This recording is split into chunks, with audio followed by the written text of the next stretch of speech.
मेरे प्यारे देशवासियों, नमस्कार।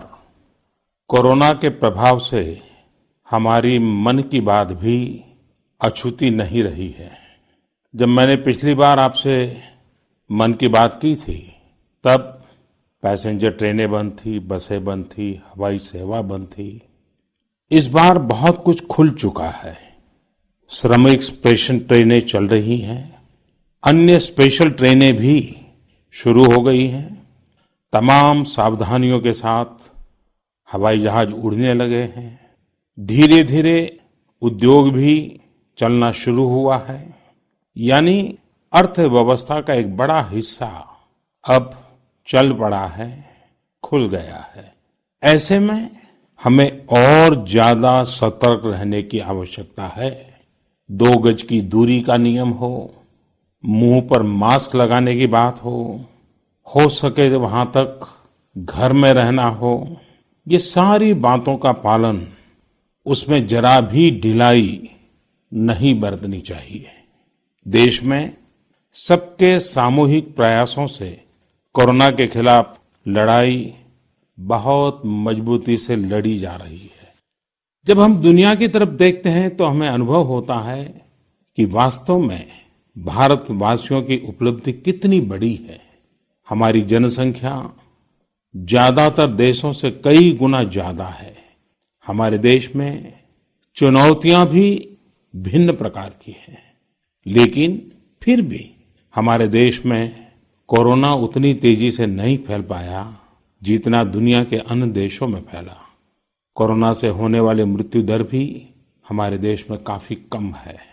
जो नुकसान हुआ है उसका दुख हम सबको है, लेकिन जो कुछ भी हम बचा पाए हैं वो निश्चित तौर पर देश की सामूहिक संकल्प शक्ति का ही परिणाम है। इतने बड़े देश में हर एक देशवासी ने खुद इस लड़ाई को लड़ने की ठानी है। ये पूरी मुहिम पीपल ड्रिवन है।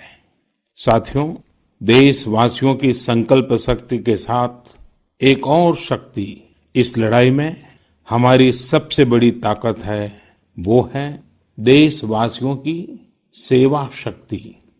वास्तव में इस महामारी के समय हम भारतवासियों ने ये दिखा दिया है कि सेवा और त्याग का हमारा विचार केवल हमारा आदर्श नहीं है, बल्कि भारत की जीवन पद्धति है। और हमारे यहाँ तो कहा गया है, सेवा परमो धर्मः। सेवा स्वयं में सुख है, सेवा में ही संतोष है। आपने देखा होगा कि दूसरों की सेवा में लगे व्यक्ति के जीवन में कोई डिप्रेशन या तनाव कभी नहीं दिखता। उसके जीवन में, जीवन को लेकर उसके नजरिए में भरपूर आत्मविश्वास, सकारात्मकता और जीवंतता प्रतिपल नजर आती है। साथियों, हमारे डॉक्टर्स, नर्सिंग स्टाफ, सफाई कर्मी, पुलिसकर्मी, मीडिया के साथी, ये सब जो सेवा कर रहे हैं, उसकी चर्चा मैंने कई बार की है। मन की बात में भी मैंने उसका जिक्र किया है। सेवा में अपना सब कुछ समर्पित कर देने वाले लोगों की संख्या अनगिनत है। ऐसे ही एक सज्जन है तमिलनाडु के सी मोहन। सी मोहन जी मदुरई में एक सैलून चलाते हैं। अपनी मेहनत की कमाई से इन्होंने अपनी बेटी की पढ़ाई के लिए 5 लाख रुपए बचाए थे, लेकिन इन्होंने ये पूरी राशि इस समय जरूरतमंदों, गरीबों की सेवा के लिए खर्च कर दी। इसी तरह अगरतला में ठेला चलाकर जीवन यापन करने वाले गौतम दास जी अपनी रोजमर्रा की कमाई की बचत में से हर रोज दाल चावल खरीदकर जरूरतमंदों को खाना खिला रहे हैं। पंजाब के पठानकोट से भी एक ऐसा ही उदाहरण मुझे पता चला। यहाँ दिव्यांग भाई राजू ने दूसरों की मदद से जोड़ी गई छोटी सी पूंजी से 3000 से अधिक मास्क बनवाकर लोगों में बांटे। भाई राजू ने इस मुश्किल समय में करीब 100 परिवारों के लिए खाने का राशन भी जुटाया। देश के सभी इलाकों से विमेन सेल्फ हेल्प ग्रुप के परिश्रम की भी अनगिनत कहानियां इन दिनों हमारे सामने आ रही है। गांवों में, छोटे कस्बों में हमारी बहनें, बेटियां हर दिन हजारों की संख्या में मास्क बना रही हैं। तमाम सामाजिक संस्थाएं भी इस काम में इनका सहयोग कर रही हैं। साथियों, ऐसे कितने ही उदाहरण हर दिन दिखाई और सुनाई पड़ रहे हैं। कितने ही लोग खुद भी मुझे नमो ऐप और अन्य माध्यमों के जरिए अपने प्रयासों के बारे में बता रहे हैं।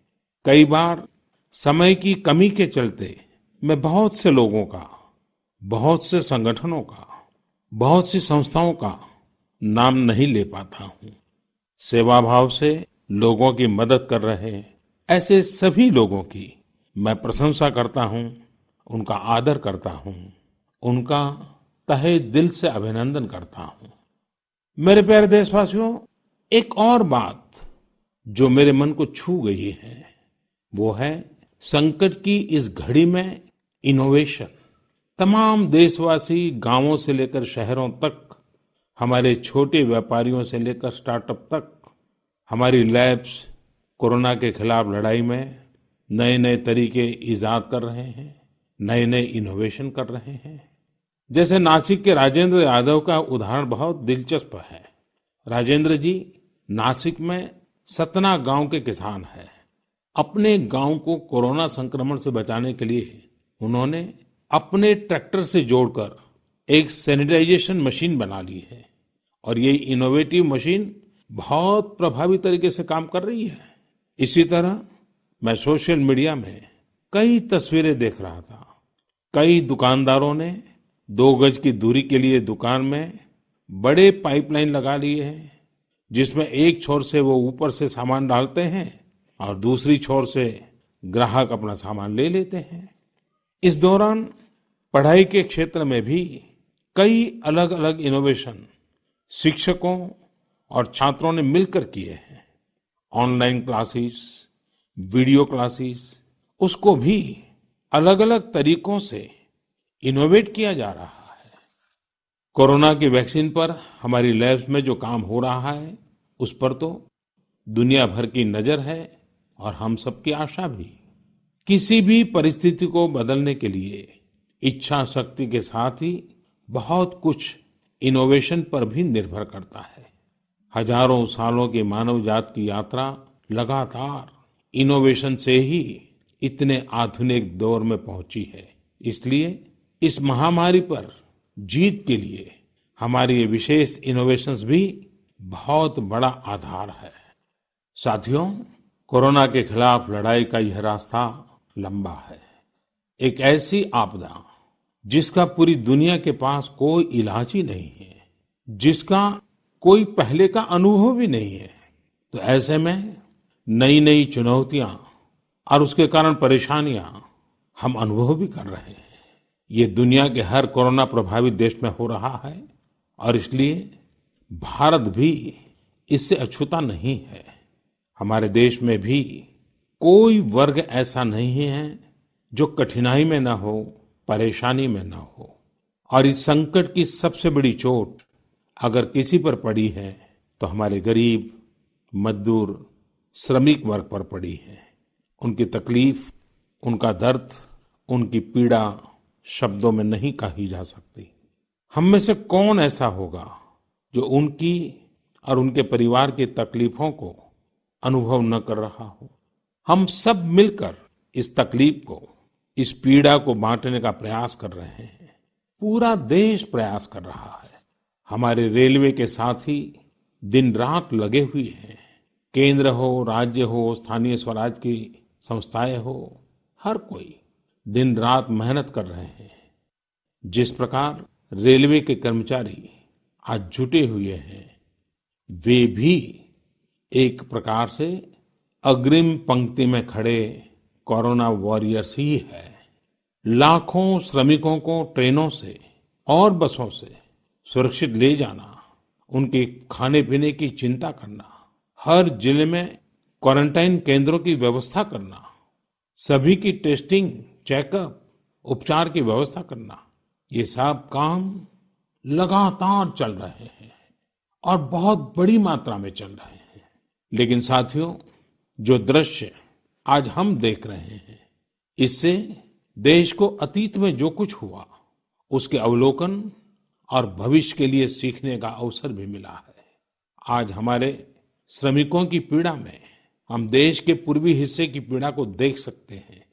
जिस पूर्वी हिस्से में देश का ग्रोथ इंजन बनने की क्षमता है, जिसके श्रमिकों के बाहुबल में देश को नई ऊंचाई पर ले जाने का सामर्थ्य है, उस पूर्वी हिस्से का विकास बहुत आवश्यक है। पूर्वी भारत के विकास से ही देश का संतुलित आर्थिक विकास संभव है। देश ने जब मुझे सेवा का अवसर दिया, तभी से हमने पूर्वी भारत के विकास को प्राथमिकता दी है। मुझे संतोष है कि बीते वर्षों में इस दिशा में बहुत कुछ हुआ है और अब प्रवासी मजदूरों को देखते हुए बहुत कुछ नए कदम उठाना भी आवश्यक हो गया है और हम लगातार उस दिशा में आगे बढ़ रहे हैं। जैसे कहीं श्रमिकों की स्किल मैपिंग का काम हो रहा है, कहीं स्टार्टअप्स इस काम में जुटे हैं, कहीं माइग्रेशन कमीशन बनाने की बात हो रही है। इसके अलावा केंद्र सरकार ने अभी जो फैसले लिए हैं, उससे भी गांवों में रोजगार, स्वरोजगार, लघु उद्योगों से जुड़ी विशाल संभावनाएं खुली हैं।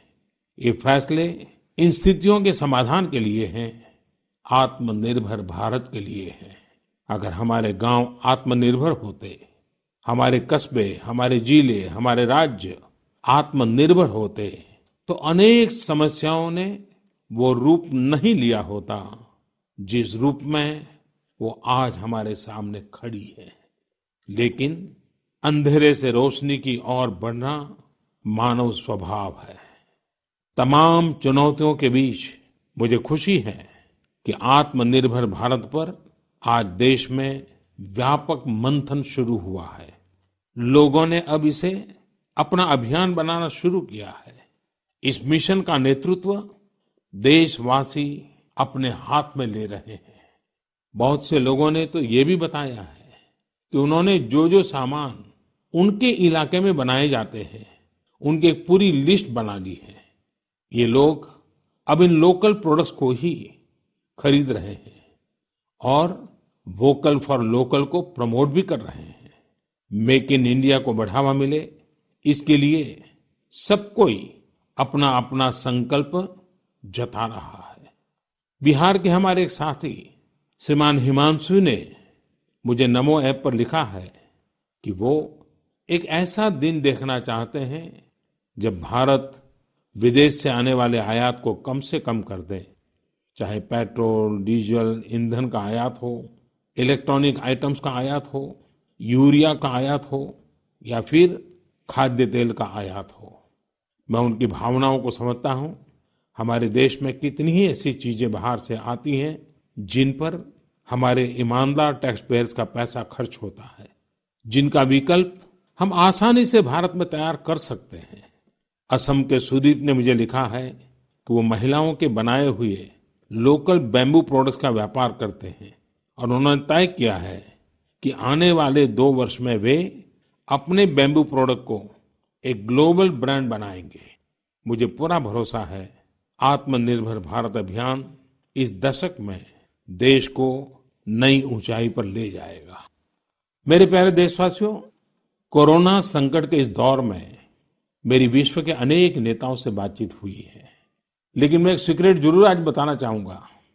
विश्व के अनेक नेताओं की जब बातचीत होती है तो मैंने देखा इन दिनों उनकी बहुत ज्यादा दिलचस्पी योग और आयुर्वेद के संबंध में होती है। कुछ नेताओं ने मुझसे पूछा कि कोरोना के इस काल में ये योग और आयुर्वेद कैसे मदद कर सकते हैं। साथियों, अंतर्राष्ट्रीय योग दिवस जल्द ही आने वाला है। योग जैसे जैसे लोगों के जीवन से जुड़ रहा है, लोगों में अपने स्वास्थ्य को लेकर जागरूकता भी लगातार बढ़ रही है। अभी कोरोना संकट के दौरान भी ये देखा जा रहा है कि हॉलीवुड से हरिद्वार तक घर में रहते हुए लोग योग पर बहुत गंभीरता से ध्यान दे रहे हैं। हर जगह लोगों ने योग और उसके साथ साथ आयुर्वेद के बारे में और ज्यादा जानना चाहा है, उसे अपनाना चाहा है।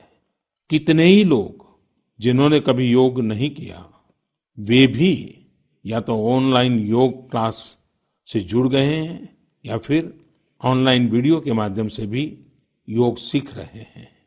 सही में योग कम्युनिटी, इम्यूनिटी और यूनिटी सबके लिए अच्छा है।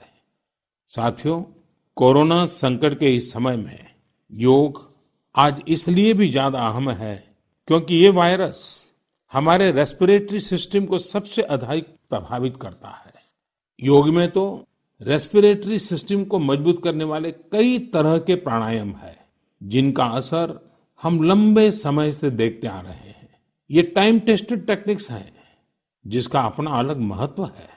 कपालभाति और अनुलोम विलोम प्राणायाम से अधिकतर लोग परिचित होंगे, लेकिन भस्त्रिका, शीतली, भ्रामरी जैसे कई प्राणायाम के प्रकार है, जिसके अनेक लाभ भी है।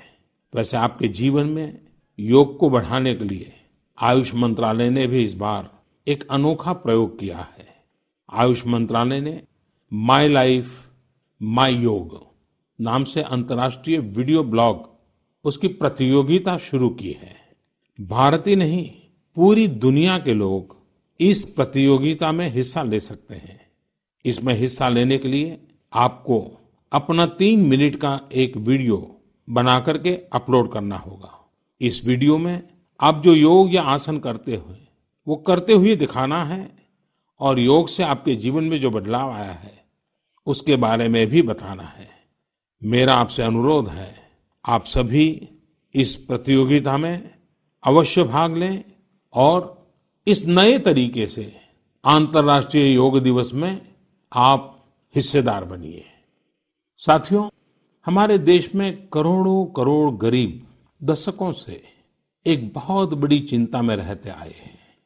अगर बीमार पड़ गए तो क्या होगा? अपना इलाज कराएं या फिर परिवार के लिए रोटी की चिंता करें? इस तकलीफ को समझते हुए इस चिंता को दूर करने के लिए ही करीब 1.5 साल पहले आयुष्मान भारत योजना शुरू की गई थी। कुछ ही दिन पहले आयुष्मान भारत के लाभार्थियों की संख्या 1 करोड़ के पार हो गई है। 1 करोड़ से ज्यादा मरीज मतलब देश के 1 करोड़ से अधिक परिवारों की सेवा हुई है।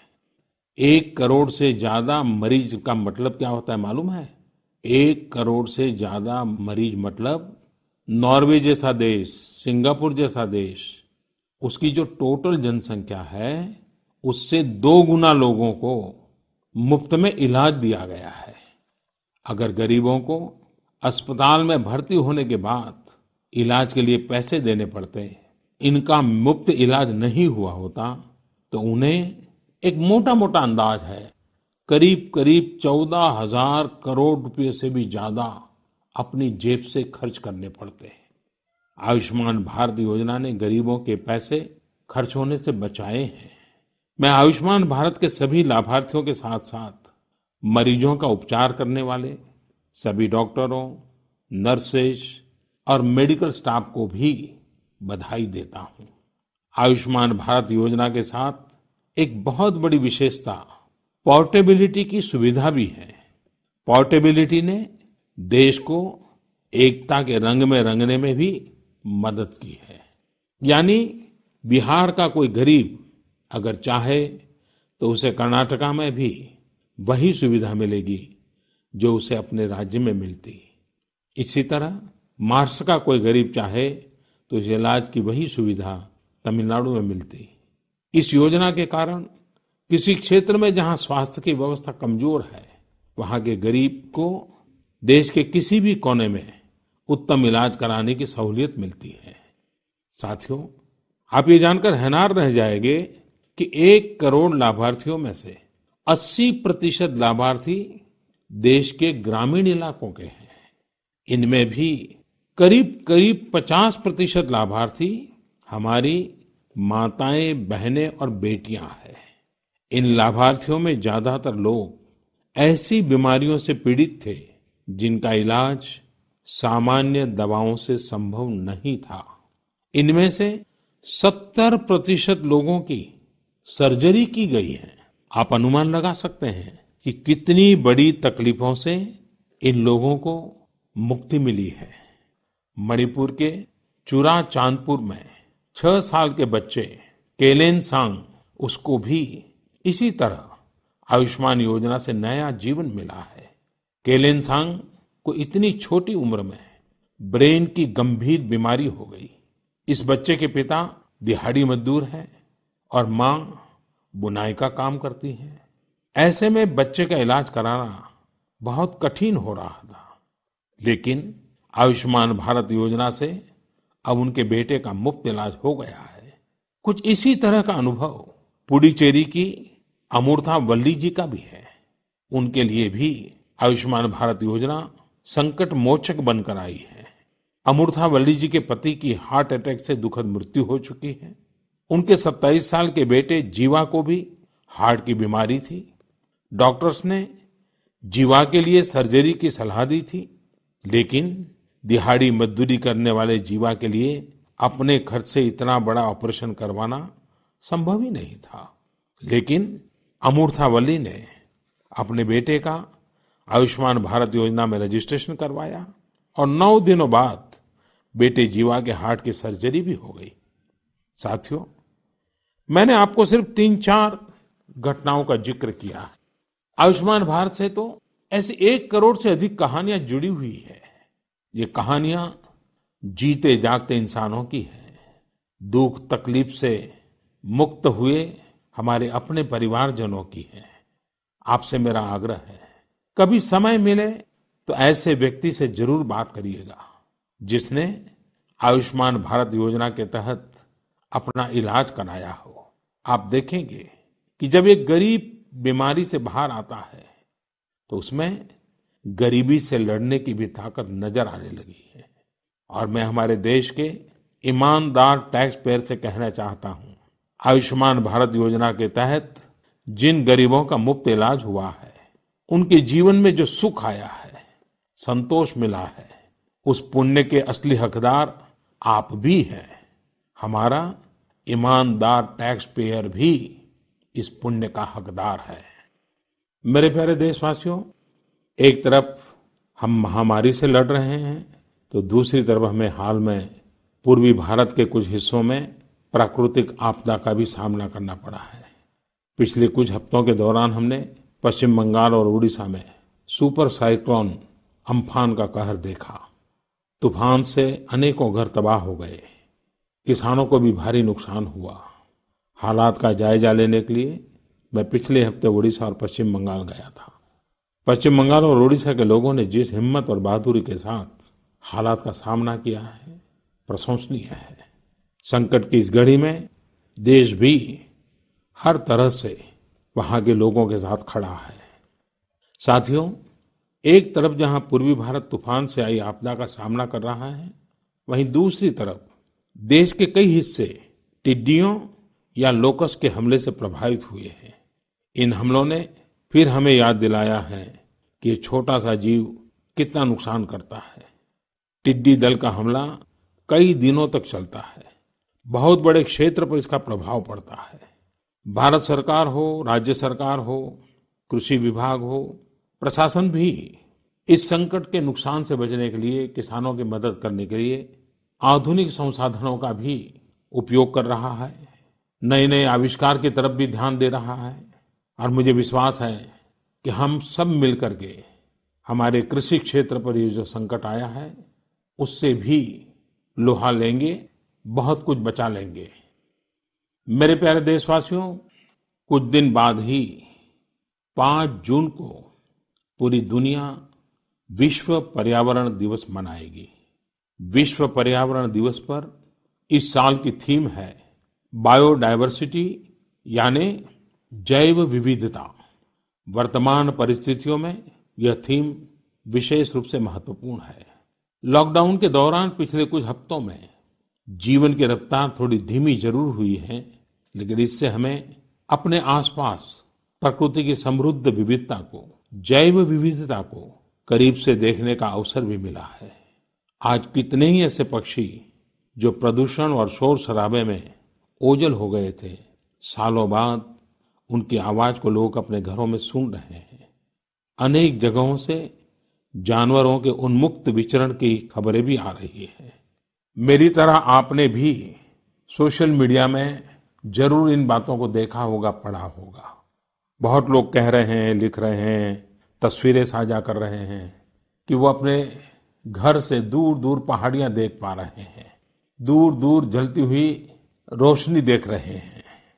इन तस्वीरों को देखकर कई लोगों के मन में ये संकल्प उठा होगा, क्या हम उन दृश्यों को ऐसे ही बना रख सकते हैं? इन तस्वीरों ने लोगों को प्रकृति के लिए कुछ करने की प्रेरणा भी दी है। नदियां सदा स्वच्छ रहें, पशु पक्षियों को भी खुलकर जीने का हक मिले, आसमान भी साफ सुथरा हो, इसके लिए हम प्रकृति के साथ तालमेल बिठाकर जीवन जीने की प्रेरणा ले सकते हैं।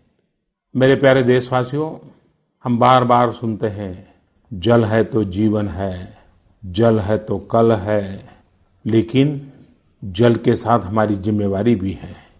वर्षा का पानी, बारिश का पानी, ये हमें बचाना है। एक एक बूंद को बचाना है। गांव-गांव वर्षा के पानी को हम कैसे बचाएं? परंपरागत बहुत सरल उपाय हैं। उन सरल उपाय से भी हम पानी को रोक सकते हैं। 5 दिन, 7 दिन भी अगर पानी रुका रहेगा, तो धरती माँ के पास बुझाएगा, पानी फिर जमीन में जाएगा। वही जल जीवन की शक्ति बन जाएगा। और इसलिए इस वर्षा ऋतु में हम सबका प्रयास रहना चाहिए कि हम पानी को बचाएं, पानी को संरक्षण करें। मेरे प्यारे देशवासियों, स्वच्छ पर्यावरण सीधे हमारे जीवन, हमारे बच्चों के भविष्य का विषय है। इसलिए हमें व्यक्तिगत स्तर पर भी इसकी चिंता करनी होगी। मेरा आपसे अनुरोध है कि इस पर्यावरण दिवस पर कुछ पेड़ अवश्य लगाएं और प्रकृति की सेवा के लिए कुछ ऐसा संकल्प अवश्य लें जिससे प्रकृति के साथ आपका हर दिन का रिश्ता बना रहे। हाँ, गर्मी बढ़ रही है, इसलिए पक्षियों के लिए पानी का इंतजाम करना मत भूलिएगा। साथियों, हम सबको ये भी ध्यान रखना होगा कि इतनी कठिन तपस्या के बाद, इतनी कठिनाइयों के बाद देश ने जिस तरह हालत संभाला है, उसे बिगड़ने नहीं देना है। हमें इस लड़ाई को कमजोर नहीं होने देना है। हम लापरवाह हो जाएं, सावधानी छोड़ दें, ये कोई विकल्प नहीं है। कोरोना के खिलाफ लड़ाई अब भी उतनी ही गंभीर है। आपको, आपके परिवार को कोरोना से अभी भी उतना ही गंभीर खतरा हो सकता है। हमें हर इंसान की जिंदगी को बचाना है। इसलिए 2 गज की दूरी, चेहरे पर मास्क, हाथों को धोना, इन सब सावधानियों का वैसे ही पालन करते रहना है जैसे अभी तक करते आए हैं। मुझे पूरा विश्वास है कि आप अपने लिए, अपनों के लिए, अपने देश के लिए ये सावधानी जरूर रखेंगे। इसी विश्वास के साथ आपके उत्तम स्वास्थ्य के लिए मेरी हार्दिक शुभकामनाएं हैं। अगले महीने फिर एक बार मन की बात अनेक नए विषयों के साथ जरूर करेंगे। धन्यवाद।